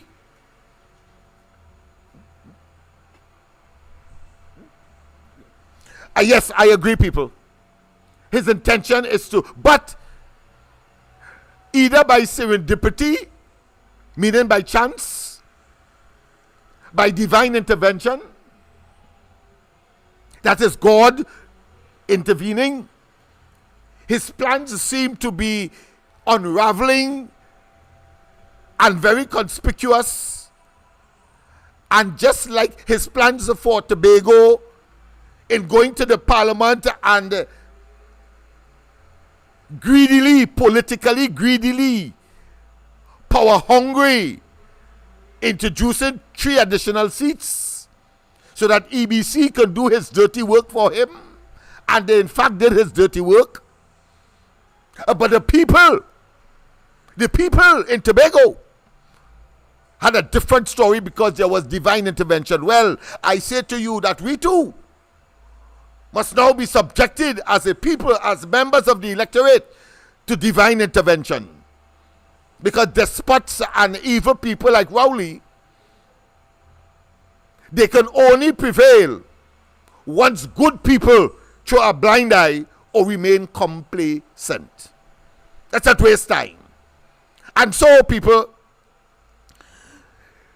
among several salvos, but I think the most recent is when, of course, the chairman of the EBC said that presiding officers and returning officers must be subjected to a questionnaire before they are employed by the EBC for election purposes, declare their political affiliation. Rowley jumped out one time without being solicited, but just hearing that, because he said that, the chairman said that at a symposium, at a seminar for journalists, sponsored by, of course, the owners of broadcasting entities in this country, and of course, co-sponsored by the British High Commission. Yes, people, it is happening right now. I think it will be finished, it will be concluded. I think it might have been concluded. Yes, I think it's on the 14th, if not today. But the fact of the matter is that Rowley jump out. Why? Why would Rowley jump out and say that that is unacceptable? And of course, as usual, pollute it and convert it to the man saying that you must tell them who you're voting for. Not because you have an association with a party, it doesn't necessarily mean that you will vote or that you will vote for the party, because of course it is still a ballot of a secret nature. But Rowley jump out to throw the poison and to poison that chalice, because he knows, and we have been looking at that elections after elections, quite a number of sympathizers to the PNM either find themselves as returning officers in the EBC for election purposes over the years, or presiding officers in polling stations and polling booths and so on election day and leading up to the elections. So that was a move on the part of the EBC to sully or to bring to the attention that they are aware. And mind you, let's not waste time, as I said this morning on the Gong Report, that there is a special kind of ecology, a special kind of synergy on election day itself, where the election day machinery of the various, particularly the major parties, includes, of course, mocking station, which is, of course, permissible according to the rules. And of course, they would wear different jerseys and so on to distinguish whether you are PNM or UNC or MSG, as the case may be. They will have different representatives on the day. But because you cannot canvass, you cannot engage in any electioneering, you cannot engage in any convincing. So they find ways and means for people to identify members of the party who may have some kind of position on election day and administrative responsibility. Of course, you know that ecology also includes, you have special cars with special markings authorized by either the Commissioner of Police, but in this case, of course, the Commissioner of Transport, to operate in close proximity to polling stations and so on. All of that is part of the ecology. And the party with the most money, the party with the better organization and finances, clearly would be able to bring people to polling station, go and pick up potential electors and bring them, of course, to the mock station. Then from the mock station, they cross out their names as someone that's going to vote for one party or another, and then they go to the polling station and EBC officials take over.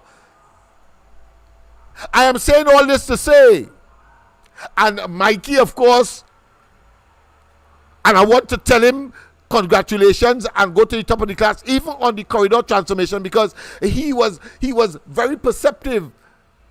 Because I was wondering who would have seen that we're only talking that does not prevent the status quo from continuing on election day. In other words, if I apply for a job as a returning officer or as a presiding officer, I don't have to say that I am a member of any party.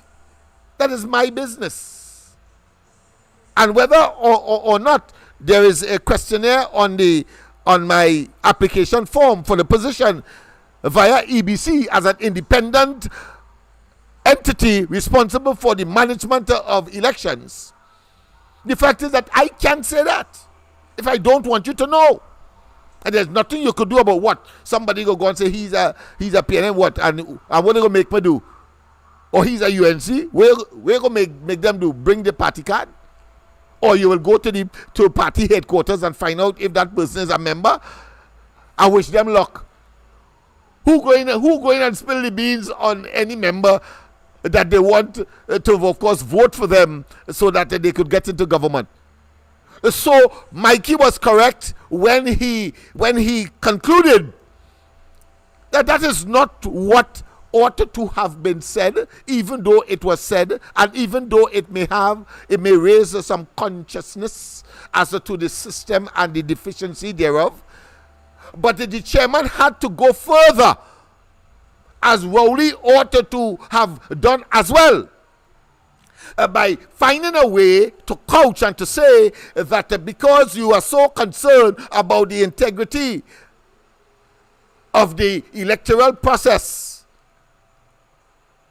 and its sustainability and its credibility, and of course not being placed in public disrepute, you should be saying that you are not averse, you are not against international observers coming into the country, and as EBC, once they are recognized, certified and accredited, we will give them access to the polling stations, etc., and not make it difficult for them to, of course, observe the elections. That is what I thought should have been part of the discussion, and a more potent part, because it means, therefore, not the EBC or anybody else could have control of these international entities, whether they are from the Commonwealth Secretariat, whether they are from the Carter Foundation, or whether they are from CARICOM, and we can go on and on farther afield. That is what. And there comes our suspicion that it is a red herring and an attempt of what I consider to be a conspicuous exemplification of righteous indignation. Rowley suddenly concerned that people's fundamental right to vote and vote in secrecy will be, of course, compromised as a consequence.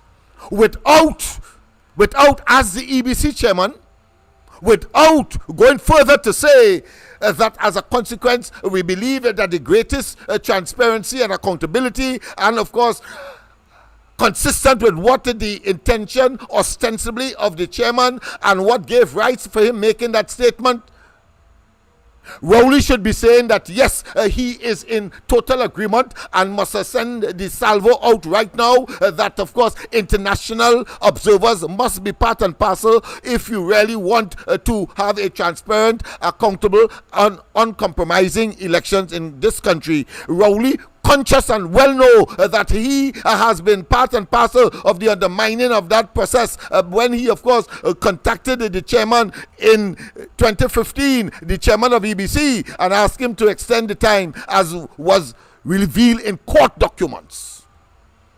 He is also conscious of the fact that he said in the 2020 elections that he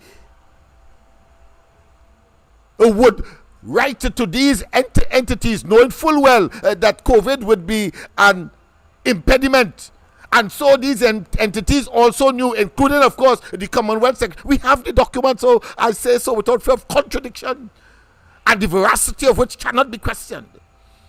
Because the Commonwealth Secretariat wrote, based in London, of course, in England, in Britain, wrote it to the embassy here, the ambassador here conveyed their concerns or their recommendation to the then Minister of Foreign Affairs, Silence Man, indicating that the Commonwealth is ready, their bags are packed, and they're willing to come to Trinidad. Whilst Wally was telling us that they may have problems coming because of COVID, etc. But of course, they wrote and say that they are willing to come, but they have one proviso because of the time constraints, because Rowley wait until the last minute to say which ministry is supposed to, of course, accommodate them and take them around, etc., and give them access to polling stations and so on with the cooperation of the EBC.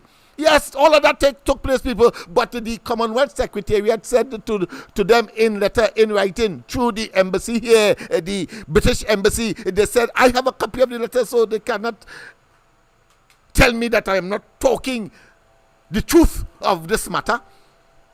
And they recommended that they spend 1 day in quarantine because they did that in other parts of the world. And therefore, that was the recommendation, and they will find themselves here in Trinidad. Here, Rowley, in a pub somewhere, playing gangster, bald-headed gangster, in a pub, saying that, and making trifle of it, and saying, I understand that the Commonwealth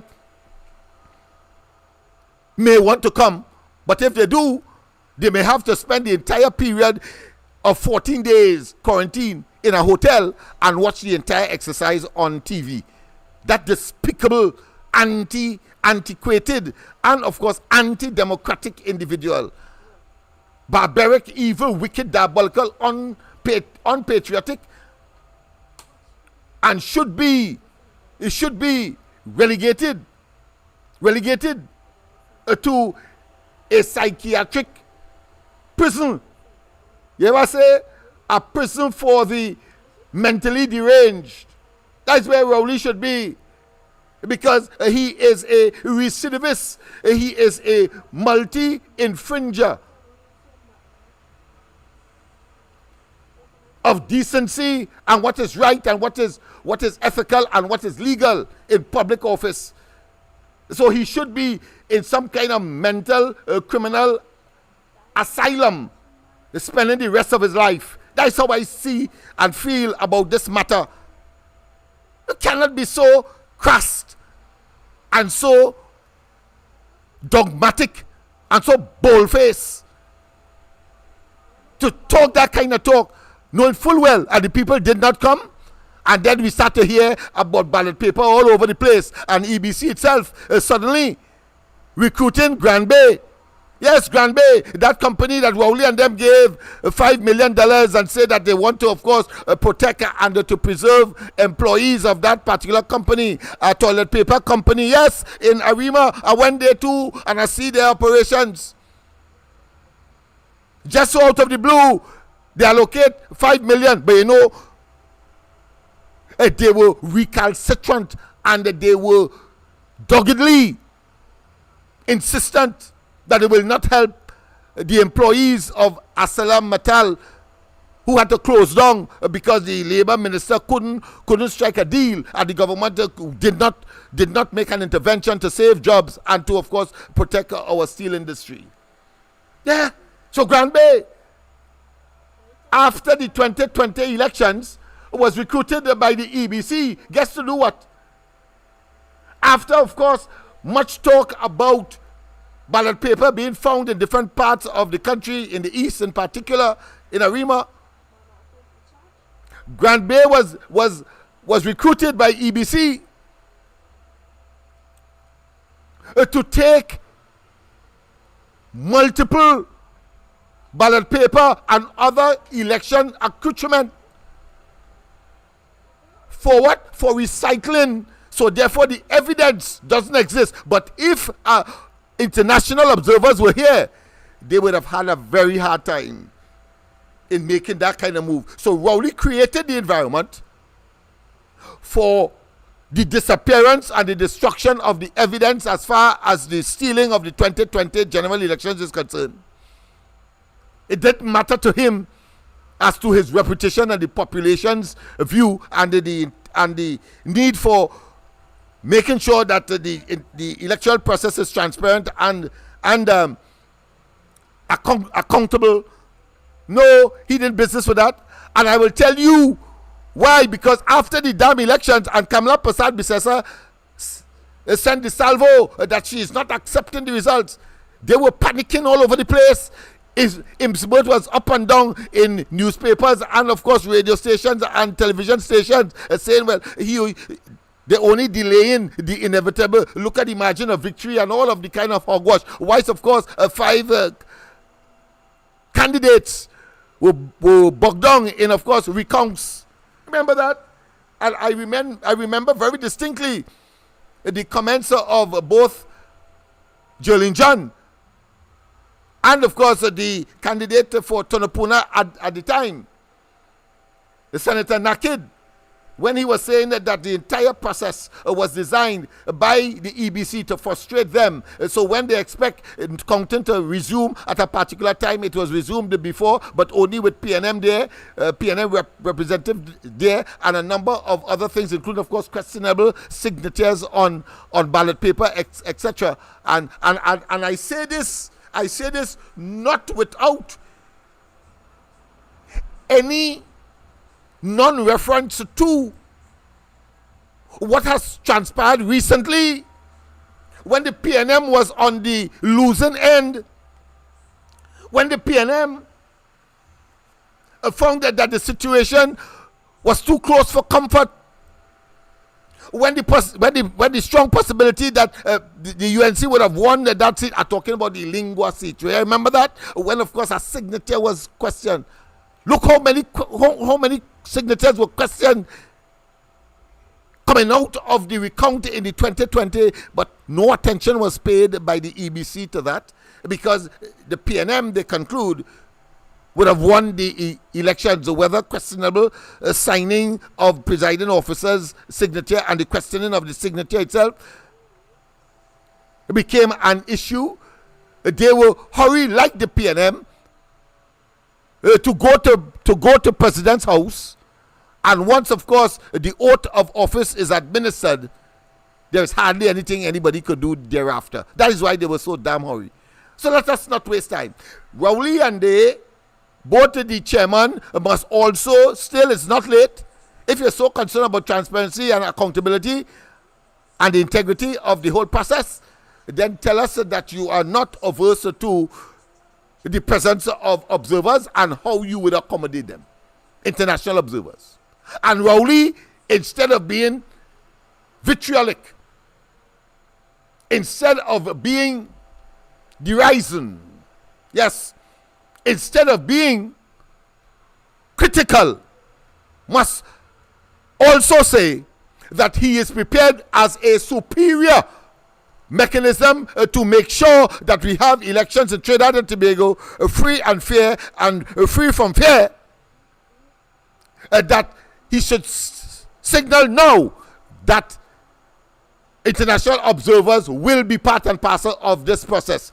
The fact that he has remained silent, I agree with the caller, that we have a duty and responsibility to not only turn on the pressure, but to let people know that his intention is not to have international observers here, because he told us in the local government elections that he ain't bringing no observers, after his most depressive and impressive, yes, or unimpressive conduct in 2020 and 2015, he then takes it up another notch by saying that he is not going to have any observers for the local government elections last August because Trinidad and Tobago has a track record of conducting elections without a fetter. Oh, what an ass. Oh, what a deceiver. Oh, what a deluder. Oh, what a mendacious. His tendency to lie has no limits. And therefore, people, we are going to, on the ground report, on the corridor, and other platforms, we know what Dr. Rowley's intention is. Yes, to steal the next elections by coming out there and, of course, songing red herring, when in fact, he should be talking about international independent observers. People, have a wonderful rest of the night. God bless. And of course, don't forget tomorrow morning, the ground report, as we continue, of course, to treat with these and other issues. I trust that you have been sufficiently enlightened on the two major issues that I wanted to, of course, to express tonight. And I think I would have done, even though behind the cameras, because I'm sweating like, as Mikey would say, a runaway horse is a good thing.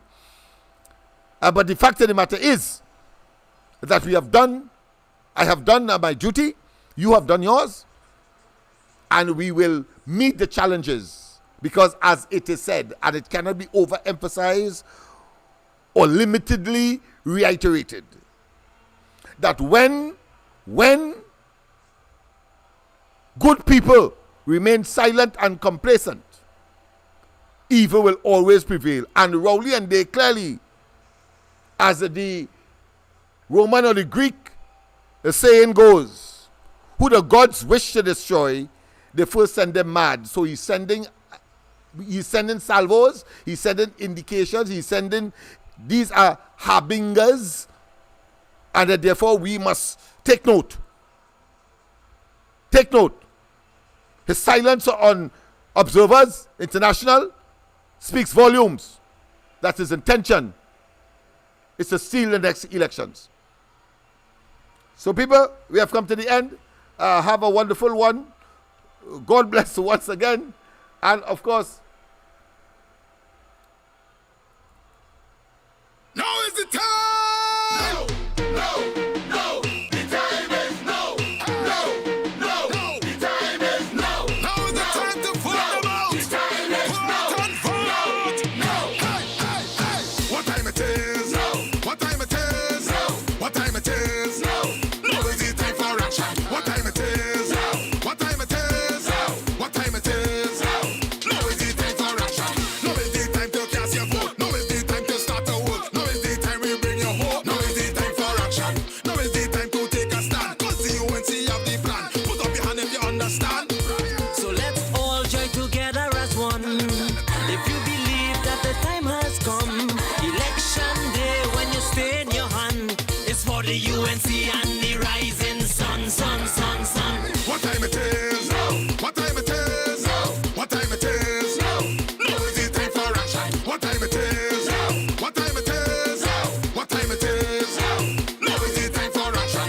Now is the time to build the nation, to seek for the children education. It's time for a leader who have a plan. Now is the time for action! Now is the time to reduce the tax. Now is the time for all crime to stop. This is the time we're not giving up. So let's all join together as one. If you believe that the time has come, election day when you stay in your hand, it's for the UNC and the rise.